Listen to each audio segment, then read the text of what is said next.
And that's the thing I don't understand about a lot of these people that promote that shit. Did y'all miss the centuries that women couldn't even decide who they had sex with when it came down to some money?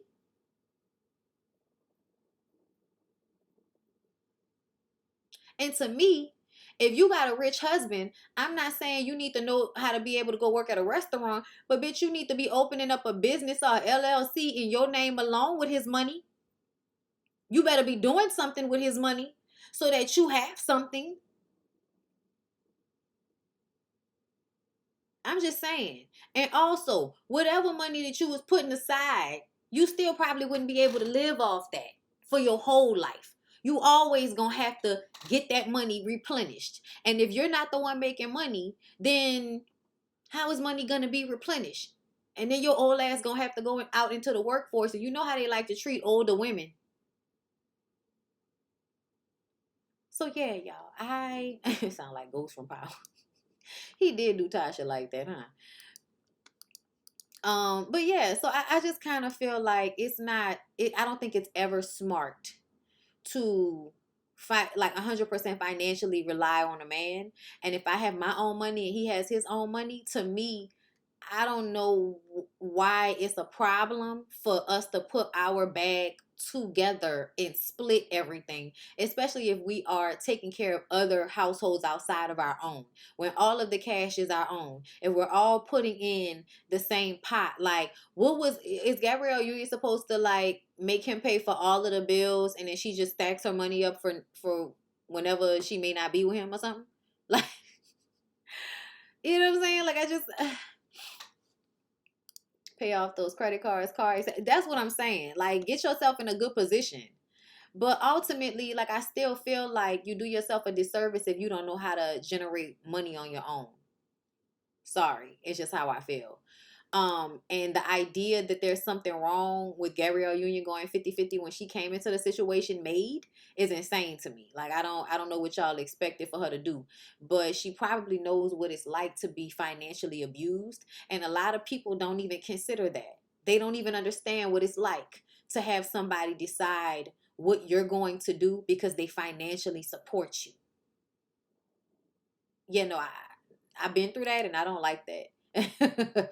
I don't like that. So I'm not a fan of not having any way to make your bread on your own. I'm not saying that you should have to rely solely on your bread. That doesn't make sense to me at all if you're going to have a partner of any sort. But yeah, I think it's easier on everybody when, both people are bringing something financially to the table, period. You ain't got to be equal in it, but damn. Don't be out here with no skills. And then this nigga throw you out the house and what you gonna do? Go work at the diner? Okay. We've always been socialized to be selfish and never ask for help or even handouts. Gab is clear. That's how I feel. I feel like that's also a power play. Like 50-50 money means 50-50 power in the relationship. Especially when somebody got money. Dwayne Wade is probably used to throwing his weight around when he's the one that's making all of the money. Niggas get real resentful about paying all of the bills and telling you that, oh, you ain't got a right to feel away because I'm paying all the bills. Yeah, I don't, girl, they always upset about, and then they be talking about they share too much. I'm like, why is that sharing too much? That's not too much information. Like, that's not a big deal. We be having this 50-50 conversation on social media every fucking day. As if most people in American society can afford to live in hypergamy. Like, okay, girl, good for you. The rest of us ain't trying to be out here not having as much or not doing as much as we can do because we only want one of us to be making the money. Like, I'm just saying. But anyways, that's just my opinion, girl. Do what you want to do, okay? So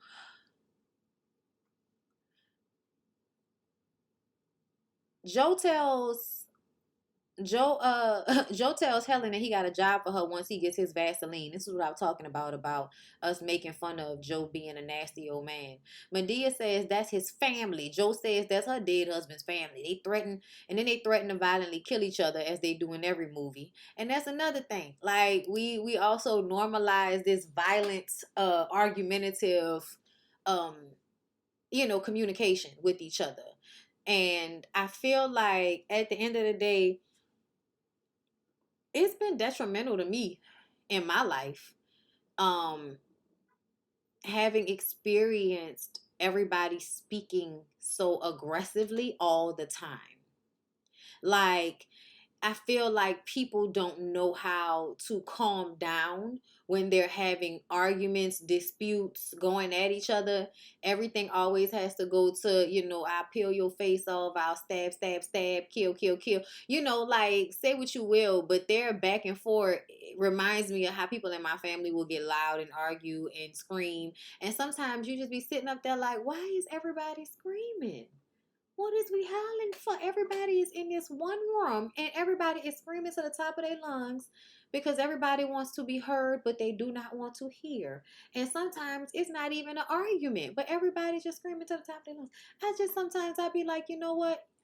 My vocals are my business. I can't be out here screaming and hollering with y'all.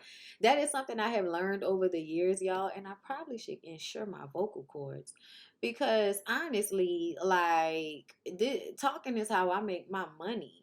And there are a lot of times, y'all, when I go out and stuff like that, I cannot talk a lot. Like, I have to reserve my voice because my voice will get tired, especially after spending so much time recording or doing lives and stuff. So, girl, all right, like screaming and hollering and doing all of this carrying on, y'all gotta calm down. So Helen goes to see her mom at the retirement home, the old folks home. And come to find out, Charles stopped paying the bills at the nursing home. And so now she has to figure out how to pay for that. And she, talks to her mom about what she's been going through. And she says that Charles was her everything. And, Miss Myrtle, her mama says that God is your everything. Don't you know he's a jealous God? And I swear for God. I swear for God, I cannot stand y'all. I cannot stand that statement that God is a jealous God because it really does make something bad sound good. And it reminds me of how I believe things are actually going currently. There's a verse in Revelations that talks about the end of the world or whatever. And one of the things is everybody thinking that the God that they worship is God, but it's really the devil. So, like, you know, the way people's religions show themselves in this society, it often feels dark and not light to me, which is why I do feel that there's some truth to that statement. So when people say stuff like God is a jealous God and all of that, it makes me think about how the First Testament, God was like an angry toddler. And then we clean it up in the Second Testament. But to me, you can't convince me that the part in Revelations that talks about that, you know what I'm saying, that talks about that happening couldn't possibly be talking about the God that's represented in that first book. But I was like, I don't know. You know what I'm saying? I don't really know like that. You know what I'm saying? But it's just something I've heard people talk about, and girl, it makes me wonder because don't you know he's a jealous God? All right, mama, calm down now. All right. She says that she wasn't expecting to have Helen when she was 39, but her beautiful bundle of joy came and she doesn't know where she went wrong with her. She guess she shielded her too much. And now Helen has to figure out how to stand on her own 2 feet. And she says that she can't do that. She's not as strong as her mama Myrtle. And her mom tells her, yes, you are. You have the strength that God gave us women to survive. I don't know how to do that, mama. Oh, honey, you just wake up every day and ask God what to do. Okay? And I don't have an objection to that. I do feel like essentially you should ask God to guide you. And I also feel like when you ask God to guide you, listen internally. You know what I'm saying? Like, listen internally. You know, one of my favorite things to do when I meditate and I pray, I have questions that I ask God. Put my hands on my womb and I ask God whatever questions I might have, and then I'll journal. Sometimes I'll write the question while I journal, and the answer will come to me as if I'm answering myself. It's the weirdest thing, but it works. So I would definitely definitely suggest, you know, listening to God, about what you should do and how you should handle yourself. You know, God, not the nigga that you know. Okay, so she gets a job and she writes in her diary, because it's a diary of a mad black woman. She's so low that there's nowhere to go but up. She gets a job as a waitress, and Orlando comes in trying to, you know, be sweet on her. Like, this is obviously not a restaurant he would frequent, but here he is with his braids, looking like they need to be rebraided. Okay. Brian told him where she worked. I'm like, Brian, you stay trying to set them up, even though that lady needs some time to heal, huh? You also have to be prepared for what you ask for. Oh, yes, that's true. That's true. And it's so funny that you say that. I've just recently started to feel prepared for whatever's coming. You know what I'm saying? Like, recently I feel like I've been going through like a next level type of situation, you know, where I was going through something and it, you know, it has its ebbs and flows, and then shit gets real hard, and then all of a sudden you kind of get more steady. It's almost like, you know, oh, okay, I'm good. And then it feels like something good is going to happen. That's what it feels like, but I'm not sure. But that's what I feel like right now. I feel like I'm on an uptick. Okay. She wasn't mad as hell enough for me. I know that's right. Charles is trying to defend Mr. Jackson, the gangster homeboy, who wants Charles to say, I want you to tell him I wasn't there. Nigga, you was on camera. We can't tell him that you wasn't there. And then he threatens him, if I don't get off, we gonna have a problem. Okay, and Charles has to tell Calvin to go take a walk. He said, listen, nigga, don't let this sit fool with you. And I'm like, child, what that mean? What you finna do? Child, you ain't finna do that. You ain't finna do nothing. Go on away from me with this. So Helen is doing better 3 months later. She's happy. She's finding herself. She's working. She's enjoying her life, smiling for no damn reason. You know what I'm saying? Just soaking up the oneness of, you know, not having somebody fucking up your peace. Because what I've realized is you'll be messing around with somebody and they'll be disturbing your shit. And as soon as you know, get away from them for a little bit of time, at first it hurt, but eventually you'll get to a space where you feel relieved because all they did was upset your shit. Okay. So you get relieved. Okay. Like, damn. Oh, I'm so glad I let that go. You feel lighter. Okay, so that's the moment that she's in right now. The moment of realizing that I have been letting somebody upset my peace for so long. And now that I've been able to recalibrate myself, I'm getting used to my peace not being disrupted. Okay, because if you know anything about having people in your life that love to disrupt your peace, talk to you crazy, just all kind of gymnastics with your mind and emotions, you fucking tired. They work on your nerves. Okay, family members, loved ones, niggas, friends, whatever. Okay, as soon as you didn't spend some time away from them, you realize sometimes why you don't fool with them all the time. Because they really be people out here trying to mess up mess up your peace. And you gotta spend your time by yourself so you can make sure you straight before you re-enter their energy. Because they can disrupt your shit again. You know what I'm saying? That's what it was given.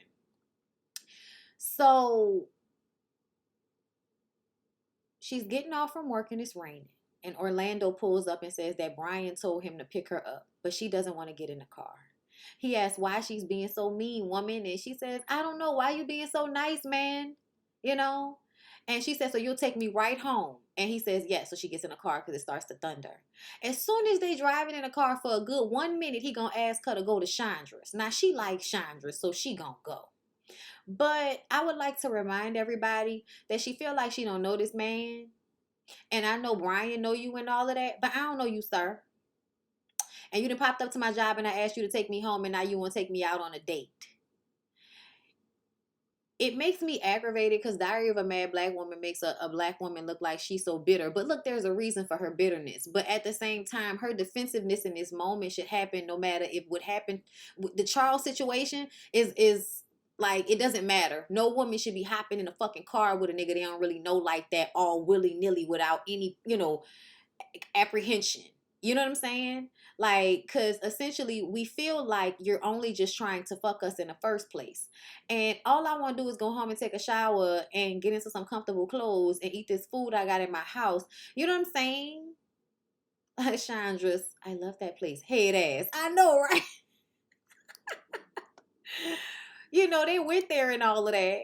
And she questioned if he was a drug dealer. I was like, girl, not with his name on the shirt. What drug dealer you know they got their name on the shirt? Why you not paying attention to nothing? Just not paying attention to your surroundings. Just green as out here right now, Helen. Oh my God. Y'all know what I'm saying? Uh, anyway, because she was like, I don't have money for Chandra's. And he was like, I'll pay even though it's not a date. He tells her he worked down to the steel plant. Like, girl, I make my money the right way. You don't see this shirt? Drug dealers don't look dirty like this. This don't make no sense.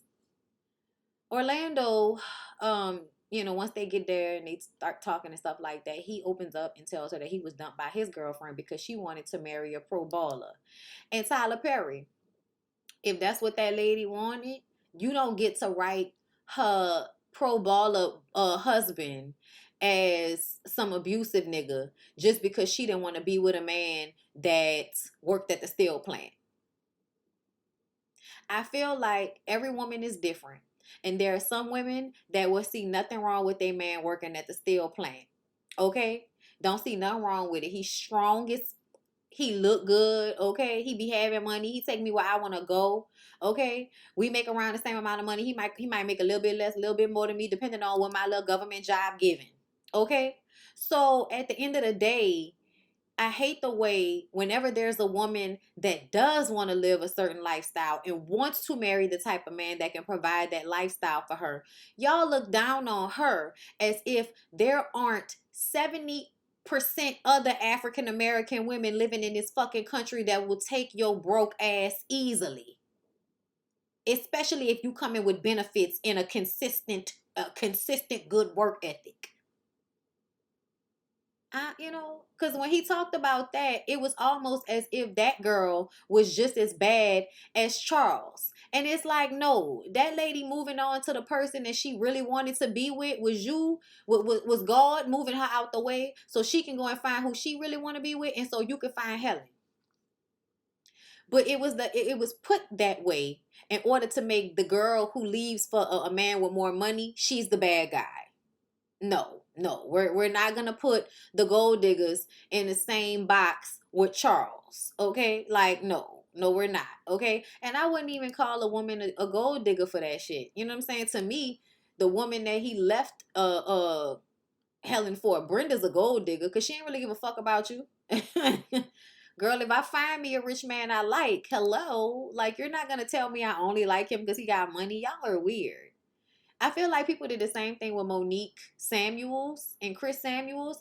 I feel like people go through issues in their marriages, and just because people go through issues in their marriages, or, as a woman, you start to realize certain things that you were okay with when you were younger, you're not as okay with when you get older. And if the man isn't willing to grow with you, then y'all grow apart. Does not mean that you never really loved them or never really wanted to be with them and you only wanted them for their money. But that's what people do. And that's crazy to me because we all know that whether people have money or not, marriages can end. So, like it reminds, what I'm saying? Like, why y'all be doing that to the black girls that want to have a nice lifestyle? Y'all be trying to like guilt those women about that. Like there's so many other women that are okay with you not being rich. Like the fuck. Anyway, because they act like it ain't a lot of women out here that's okay with that, but I feel like I know a lot of women that's good with the men that are making between 50 and 100K, which are the men that work the steel plant jobs and all of that shit. Those men make between what I want to say 50 200K, depending on how long they've been there, seniority, how good the business is going, and how much money they make and all of that. Like, but those jobs very much well pay middle to upper middle class sometimes. And what happens is those people will invest their money in properties and stuff like that, and then they'll get wealth from working those jobs and making a nice little bit of money and putting that money on the side for a rental property that they can rent out, and they get another one. The next thing you know, they used to work in this and now they doing, because it's always about elevating in one way or another and becoming more comfortable in life if you with somebody that's about that. So I just feel like we always put too much on these tropes of people. When the guy that works down to the steel plant can be a total fucking asshole. And a rich guy could be the rich basketball player could be a sweetheart. You never know, girl. You never know. I'm not saying that's how I go, but you never know. So they danced. It was nice. He smelled good. She was telling herself, "Ooh, don't like this man. Ooh, don't be feeling this man. Ooh, but this man is fine, oh girl. Ooh." And so she telling herself this in her mind. And then and then he said this was like a fairy tale. And I was like, why he had to ruin it? Now she thought that was good. But me personally, I live in real life. Ain't no such thing as no fairy tale, nigga. Okay? Ain't no such thing as no fairy tale. I need you to keep it a buck. I need you to keep shit real. Okay? Keep it a honey. Keep it real. Okay? Don't go fairy tale. Because when you go fairy tale, you have unrealistic expectations of a relationship. And as soon as it's not exactly the way you thought it was going to be, then all of a sudden it loses its value. Which is why you should always be open in the way that you experience relationships and love. And I say open, meaning that do not think about the end. Don't think about the fairy tale. Don't think about the happily ever after when you still in the moment. Be present, okay? Be present. But either way, child, that was the good thing for him to say to her. And then she starts talking about Charles. And she says that, you're the first man I've ever been this close to since Charles. He was my first. He was my only. So sad. When he drops her off home, he says that he would like to see her again. And she agrees to see him the next day. Okay? So it's okay for me to love a man of modest salary, but I'm a gold digger if I'm attracted to a man with money. I could love a rich man too. The fuck? And it doesn't mean that I have less value or I'm fucked up. Like, that's crazy. They always tell us to choose better. When we do, it's a problem. Right? When we do it, it's a problem. Mm-hmm. Dudes be chasing women they have nothing in common with based off looks. Then they turn into weird red pill dudes when it doesn't work or they're rejected. So true. So true. And which tells me they were always like that. You ain't just become that way, nigga. You been like that. You just been trying to hide it.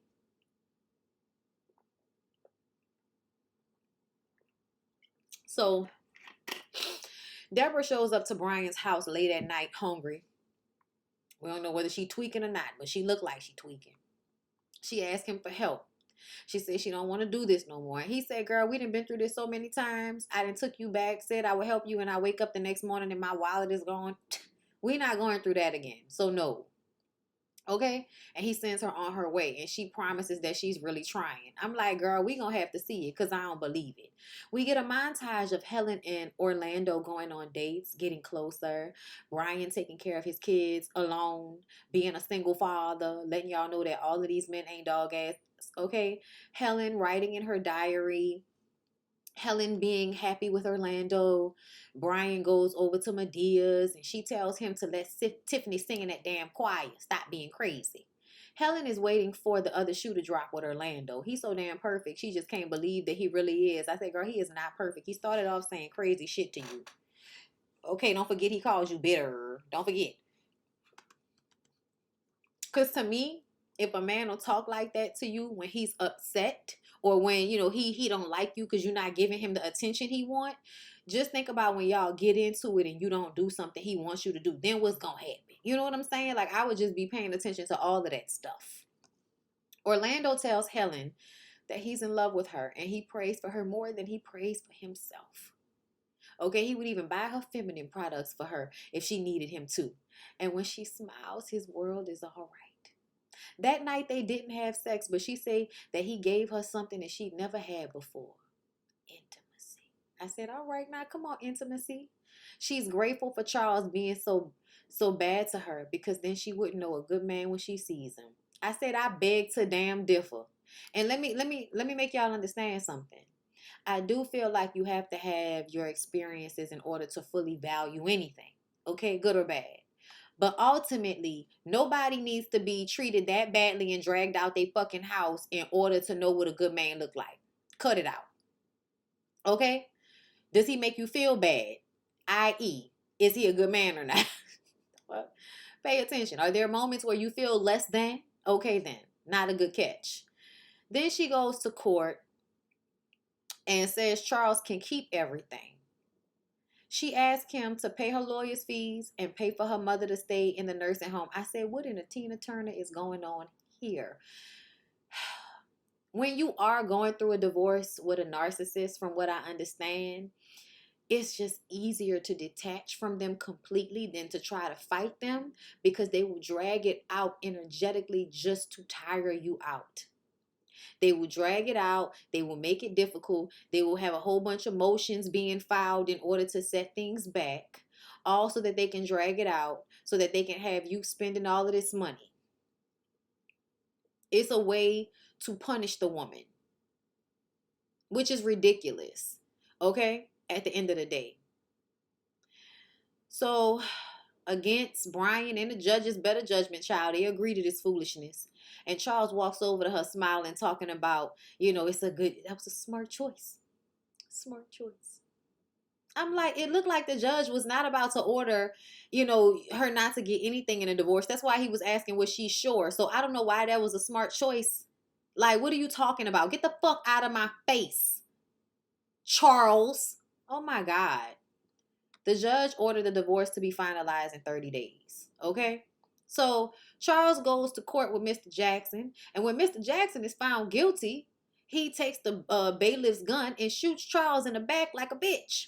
The next morning, Helen wakes up to a ring on her finger. Orlando had asked if she loved him the night before, and when she said that she did, he put a ring on her finger while she was asleep. She woke up, went in the mirror to check herself, and saw the ring. And when she turned around, he was proposing to her. And it was beautiful. And do you know what this bitch did? This bitch saw that Charles got shot on the news behind Orlando and ran to the hospital with Brian to be with Charles. I said, throw the bitch away. Y'all, this upset me so much, because I was like, why couldn't you be there with Orlando, answer his question, and then go down there to the hospital with your new man? Like, why did you have to go back to Charles in order to be there for him? Why did you feel the need to be there for him at all? Either way, child, she runs down there to be there for him, and the doctor asks if they should resuscitate, if in fact they need to. And Brenda says no. What type of quality of life is he going to have if he can't walk? Ma'am, you wanted them to kill him if he could not walk? We're talking about if he goes under and is in a coma and we have to resuscitate him, or if he, his heart rate goes down, should we resuscitate? We're not saying that we should kill this man because he can't walk. Like, girl, what are you talking about? Talking about what type of quality of life is he going to have if he can't walk? What? Like, what? Child, Helen is still the wife at this time, so she's able to make the decision, and she tells the doctor, you do everything you can for him, like the true saint that she is, okay? And so she sits with him and waits for the doctor to come back. And he wakes up. At first, he's not talking, and he is paraplegic, but it doesn't mean it's going to stay that way, okay? So she says she felt sympathy for him. She wanted to hate him, but she didn't. So she took him home. And, he's in a wheelchair. He was asking her to find some papers, and she was like, I can't find it. And he tells her, you just so stupid. You can't do nothing I ask you to do all of these years, and you can't do something simple that I asked you to do. You know what? Get out of here. Where is Brenda and my kids? Christine, where is Eric? Get out of my, just start going off and screaming for Brenda. And I'm like, bitch, if Brenda was there, don't you think she would be here? Don't you think she would have been at your side when you woke up out of surgery? But that's not what happened, is it? Obviously, the bitch left. Obviously. Okay? But anyway, he mad, talking to Helen crazy, tells Helen to get out. She gets up to walk away, and then she backhand slaps the dog shit out of him. And it was one of the best moments in the movie. Everybody, screams in triumph in the movie theater. Okay? She says, the old Helen is gone, and you will not talk to me like that. I came here to help you, but now I'm going to get even. So he said, oh, you wanted Brenda and your boys? And she takes a picture of him and Brenda and breaks it. This is the trash you left me for, Charles. And she shoves the picture in his mouth. And she tells him that Brenda told them to let you die. Okay? I was your wife, Charles. I would have never hurt you. Why did you do this to us? She says that she wanted children because, you know, she said, oh, you want your boys? Your boys. I wanted children. And had you not been with those sluts, we would have had them. Got me all stressed out, losing weight, my hair falling out. 2 miscarriages. Girl, when she said 2, you took life from me. And you never even said, I'm sorry. Okay? She says that she's going to let him sit there for a few days and think about what she said. And it was as if he went mute. We ain't hear a word from the nigga until she comes back to get him 3 days later and wheels him into the bathtub and throws him in there, and he just kind of goes head first and flops down, and then he starts to sink down, and she sit there and she light a cigarette and she says, stop making those bubbles. And she put the cigarette in her mouth and she go and pick him up. And she pulled him up and she sat him up so he wouldn't drown. Okay? And she told him, you know what I'm saying? All the things I did for you, like you did me. Left him in there. Okay? Left him in the bathtub to cry. All right? So at dinner, she's eating a salad. It's delicious. My God, its tomatoes are amazing. So ripe. Okay? Enjoy her little plain salad. This nigga sitting at the end of the table crying because he's so hungry because she ain't fed him. Christina, he calling for the maid. Christina, she's gone. Oh yeah, your little slut didn't leave any money to pay her, so she left. Oh, and she packed her things and some of yours and left. Come to think about it, she cleaned out your bank account. You tried to hide it from me, and she took it all. You took it from me. And she took it all. You shouldn't worry about her. You worry about me. Oh, a lot of men are like you, Charles. They would rather leave with trash than work it out with a good woman. You're a coward. And she throws her plate at him and it falls on the ground. He's hungry. He was so hungry and that salad went straight down. It was the tomatoes for me. The salad did look dry, but I love tomatoes and them tomatoes look good and ripe. So I would have just been sitting up there salt and peppering the fuck out them tomatoes, girl. Okay? You give me some ripe tomatoes and some salt and pepper. And it's crazy because I couldn't stand tomatoes as a child. If you put a tomato on my cheeseburger, I would be upset. No onions, no tomatoes, bitch. Now, I gotta have something wet on it. I don't need. I need something wet. Give me a tomato. Give me a pickle. Okay. So Helen, I know he weeping. Oh, bitch, crying ass nigga. Helen meets with Orlando after 3 weeks. Helen, what's going on? It's been 3 weeks. Me and my husband have gotten back together. I can't complicate my life. Helen, don't do this. Orlando was like, I watched that man break you and you fought every day to find new passion that you never had before. And now you're going to go back to him. Don't do it. Don't do it. And she left. Helen takes her mom to Medea's after church. She tells Helen, don't open one door before closing the other, you hear? Meaning, finish everything with Charles before you move on with Orlando. Because if not, you're going to cause a mess. Okay? You got Uncle Joe there flirting with Myrtle Jean, grossing everybody the fuck out. Thank you. Medea guesses Helen is beating the hell out of Charles while she's taking care of him. Myrtle, oh my God, are you doing that? You're going to have to forgive him, baby. Not for him, but for you. You're going to have to forgive him. Okay, and I'm just kind of like, yeah, she do need to forgive him and let it go because, like, her anger towards him is only going to fester inside of her. And that's just true tea. Okay? Yes, come on, tomatoes and cucumber salad. So, yes, and don't tell me add a little bit of avocado in there. Okay, just a little bit of avocado, not a lot because avocado be too filling too fast. But just a little bit, girl, and I love it. Okay? So Brian is riding down the street with Tiffany on the phone. She humming and shit. And they drive past the crack house and she want to go speak to her mama. So Brian stopped the car to let her go speak to her mama. And she's like, hey, how you doing? Like, she sees she there, but she don't really know she there, child. I don't know what's going on. She tweaking. I wouldn't let my child jump out the car to go talk to her mama on the steps of the crack house. But that's fine. If that's where you got to go to talk to her, you know. And she lets her know that she's going to be singing in the choir. So now, you know, I guess Deborah hearing that. I did feel like the storyline with Brian and Deborah, they needed more to it. If they were going to add that to the if they were going to add that to the story, then they needed to really be in it. We needed to know why she got on drugs. We need to know what happened. Okay, we needed to see more between the two of them, because it just seemed like something that was happening in the background, but it wasn't really, happening. We weren't really seeing it. You know what I'm saying? So yeah, roasted tomatoes with green beans. Really? I'm gonna have to try that. Yeah, I really feel like they kind of just threw it in there and didn't dive deep enough into that story in the same way that we saw Helen's story. And I get that, but it just did feel disconjointed a bit. Like it had to have a happy ending, but we didn't see the hard time before the happy ending. We just kind of saw her being on drugs, and then during the montage she goes to a rehabilitation center, and now she walking into the church saved, and we all about to work it out and get back together. It's unrealistic. You know what I'm saying? But anyway, Helen gets home, and now Charles has figured it out, girl. Now Charles gets it. He tells her everyone who he thought was his friend has left him, and Helen is a good woman and a good person. And he says, don't be like me. You used to tell me all the time that God has the power to show you who's God. Now I get it. Even though I almost destroyed your heart, Helen, you still have a heart.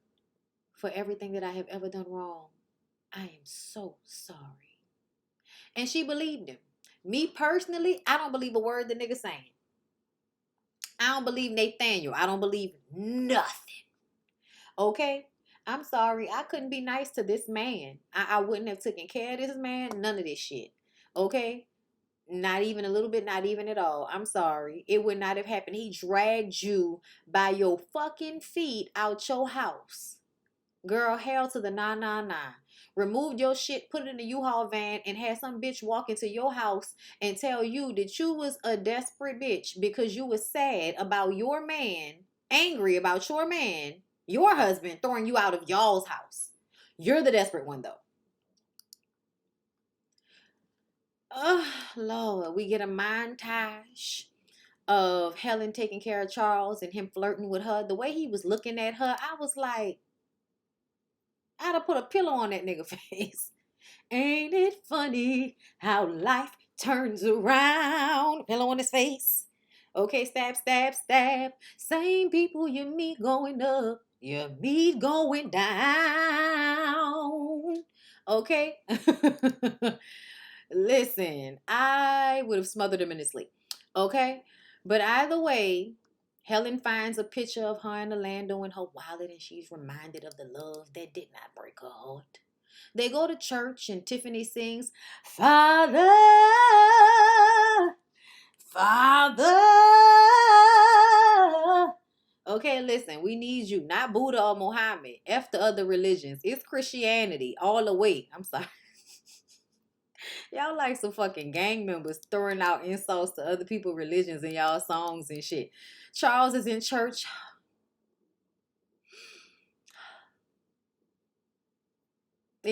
Eventually he gets up and wants to walk up there to the altar, and Helen is like, Mama, look at him, Mama. Oh my God, the Lord is working on him. Lord, look at him going up there.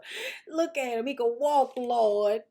Child, stab, stab, stab. Okay, as soon as they get up there, Helen go up there to help him and support him because the Lord didn't save him. Jesus, it didn't work. This is what y'all wanted us to believe, but essentially most of the men that were assholes as young men were still assholes as older men. Okay. But then here come Deborah singing, coming in like it's The Color Purple. Okay, she come, Father. She had to be higher because that was Cheryl Pepsi Riley singing. Okay, that was the Pepsi Riley girl singing that song. And she was, we need you. I'm sorry, I had to do it. But in real life, I was crying real hard during this scene. I can't stand fucking Tyler Perry. That nigga has studied The Color Purple down to a science, okay? This was all Color Purple, Jesus, okay? And that episode of Girlfriends, okay? So then we get a soul food table shot showing us all the food. Wherever I see black-eyed peas, I'm like, yeah, niggas just be out here regularly eating black-eyed peas? Okay. That must be an up north black people thing because we don't do that here. Uh, you eat them hoes on New Year's Eve and New Year's Day. You make your pot of black eyed peas. But I ain't never grew up with nobody making no damn black eyed peas no other days. Okay, that was just not a bean group that we used a lot in my household. Yes, white beans. Yes, red beans, baby. And if you're getting some Mexican, maybe a black bean here or there.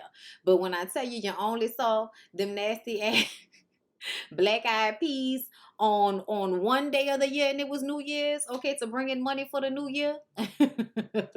Okay, Helen tells Charles that she loves him and she will always be his friend. She asks if he forgives her and he says, I already have. And she says, not just for what I've done to you, you know, almost letting you drown in the tub, letting you sit in your own filth for 3 days and beating the shit out of you. Not just that. And then she pulls out the divorce papers and puts her ring on top. I'm in love. She's going to go get her man. And Joe says, go on after Ike Turner. That shit was hilarious to me. And then she runs to the steel plant looking for Orlando so that they can have their officer and a gentleman moment. Oh, yes. Oh, yes. Black people loved the good old white movie called Officer and a Gentleman. I know because my mama used to watch that movie, and I remember two things about it. The final scene when the white lady runs through the steel plant, the man pick her up and, you know, grab her in his arms and run out the way they did at the end of this movie, and also when the man hung himself in the bathroom. Okay, those two things I remember about The Officer and the Gentleman, and I've never needed to watch it again because I do not like people hanging themselves in movies. Okay, it deeply disturbs me. I wouldn't watch Shawshank Redemption again, even though my daddy loved that damn movie. Child. Anyway, y'all got the old man that worked in the library hanging himself because he couldn't. I just can't. Anyway, y'all, so yes, she says, ask me to marry you again. I love you more than I love myself. I pray for you more than I pray for myself. All of that's wrong. Y'all know that, right? Like, I don't have to tell y'all that the idea that you should be putting your partner before you is wrong, right? Y'all do know that, right? Like, and what I mean by that is, if you tired but your partner is sick or hurt or they need something, it's okay to push yourself to be there for them and to, you know, do what you have to do for them. That's perfectly okay. That's what you should do. Make sacrifice for each other. You do what you should do for one another when you need each other. But the idea that you should be going to God about someone else more than you go to God about yourself is a problem for me. No, no, no, no, no, no, said Destiny's Child. Okay? No, no, no, no, no. Okay? You pray for yourself first. You pray that you choose wisely. You pray that you keep balance and keep hold of yourself in the relationship. You pray that y'all grow together, but that you grow nonetheless. However, you pray that you're always okay. You don't always pray about just your marriage. Because when you pray about just your marriage, you might be praying for something that the Lord wants to break up. So what's most important is to always pray for yourself first. Period. Okay? So yeah, y'all, that was Diary of a Mad Black Woman. Okay, I hope y'all enjoyed, you know, this now that we're grown. Hopefully by the time most of y'all watch this, I'm on vacation somewhere with my ass out. But anyway, thank y'all so much for watching. Please make sure you check out the next Now That We're Grown. Subscribe to the channel, like the video, share it, and I'll see y'all in the next one.